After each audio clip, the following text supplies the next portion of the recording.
this is not available now, to be clear, but as the result of ongoing litigation, which was decided in the favor of the student athletes, the NCAA has committed to the ability of businesses and brands to work with college athletes starting with the 2021-2022 academic year. And what we want to talk a little bit about there is, yes, it's about name, image, and likeness, but if you've had a chance to read our piece about this, we think the influencer piece is actually probably the most powerful. Lots of this discussion goes to the generational athletes. Perhaps back in the day that was, Herschel Walker, more recently perhaps it's Zion Williamson, but the nuts and bolts of this are really going to be individuals and teams with local businesses, and then potentially on a bigger sphere. So Ray, I know that you're incredibly well versed in this. If you want to give us kind of an overview and talk about the bigger trends and the notion that the standards here are in discussion right now because they really haven't been set just yet. Yeah, the NCAA is working extremely hard to make sure that that athletes will get paid as a result of their participation and notoriety, but not for it.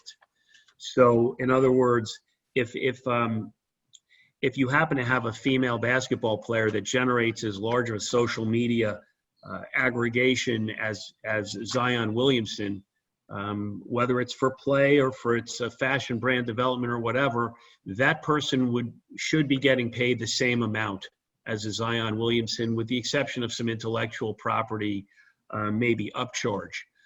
But you could not, for example, if Zion Williamson had, using that as an example, 100% the following of an R.J. Barrett, the second best player on that team, or he should be getting 100 times the compensation, not just twice the compensation because he's twice as good a player, if I'm giving a couple of examples. So NCAA is making great progress on this, and prescriptively to brands, it's going to be an opportunity to get groups of players in a market or for their target in a way that's never been available before. For brands that want to deal with this, they can start with esports because that is now possible on the esports side in advance of August 2021. Hey, Tony. This just makes me think of Joanna's question to the previous segment, and what we're talking about here with name, image, and likeness really has to do with a paradigm shift where the power shifts more over to the individual athlete. So I think it does make sense for brands to look more towards the individual as opposed to teams, right? Yes, absolutely. Good cross-reference. So when we were having our discussions in preparation for this panel, we talked a bit about the shift of investment within the sponsorship realm to college athletes and how that was going to go. Does Ray or Mike or Chris, do you want to talk about how you see that evolving over the next couple of years? Yeah, absolutely. Definitely see, it based on rural and urban areas, it being a little bit of a difference in how that goes about, in rural areas playing in what we believe a little more significant role of investment going to necessarily student athletes versus the college as a whole and so forth. So when you really look at what impact a student athlete may have had in high school up through a smaller college town, that name and likeness may actually, defer some money away from the college program as a whole into somebody where in other areas it's going to be somewhat different. So it's going to be unique to see how that unfolds, to say the least, with who, what, when, where, and how, because again, what sports are prominent in what areas versus, what the outcome or what the expectations for such a car dealership or whatever it may be that wants to invest in a student athlete for this cause. Yeah, volleyball is massive in Nebraska, for example. So I think that's going to be a tremendous opportunity. But, when I think about this, I think there's only so much more money that can flow into the big schools necessarily, whether the ecosystem. So maybe there will be some cannibalization there. But when you're talking about the junior colleges, mid-major Division Is, Division Twos and threes, I see a lot more money flowing in because now armed with the activation of the athletes, these become much more significant opportunities that can drive a local or regional business.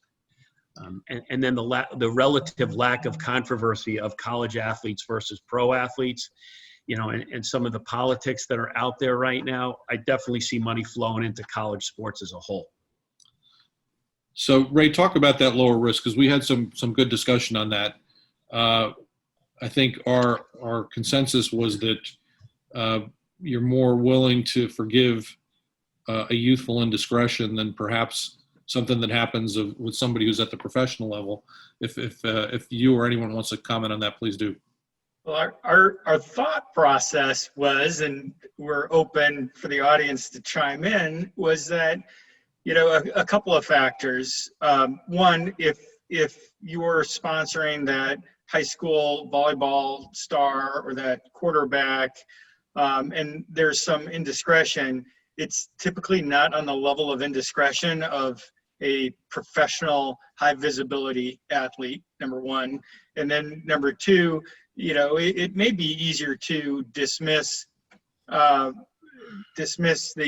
that indiscretion because they're a kid, and everybody kind of knew going into it that, you know, this 17 or 20-year-old, you know, may lose control of their phone, or and someone's gonna type in the wrong thing, or they're just gonna run into some you know, 17-year-old, 20-year-old trouble that is going to put a little bit of a ding in your brand, but not necessarily at the level of a shoe blowing out at the biggest basketball game of the year on national TV. I also think you can shut off social a lot faster. Yes, there are going to be historical things that come up, but you're going to be able to shut that off if there's damage moving forward.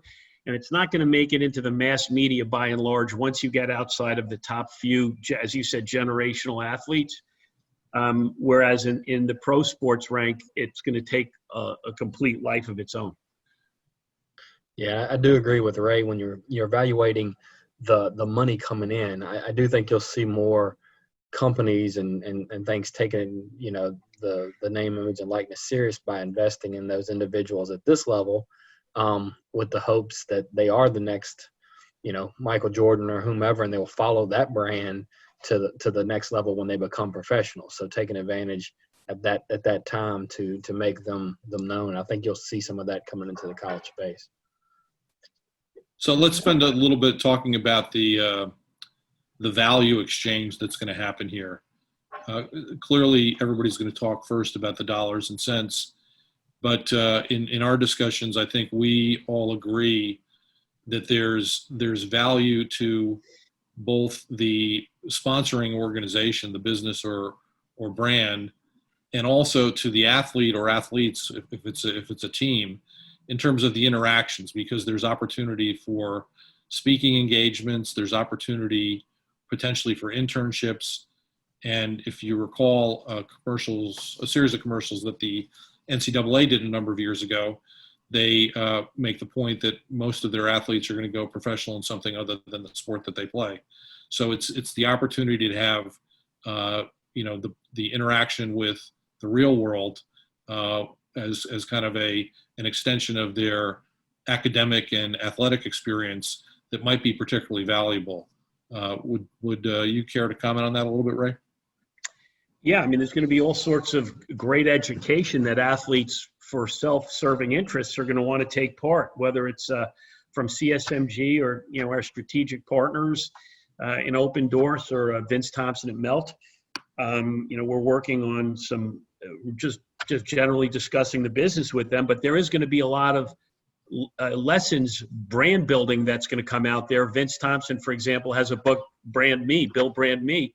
And that's going to be really compelling. And these athletes are going to get the work experience that they can't really get because of their participation in sports, both during the season and in the off season. They're going to learn how to interact with companies They're going to learn how to value their efforts. They're going to learn responsibility in terms of times of tweets, athlete appearances at dealerships, et cetera, et cetera. It's a really exciting time for athletes to transition, as you said, 99.9% of the time into the real world, and to understand the impact of preserving and maintaining and optimizing their brand.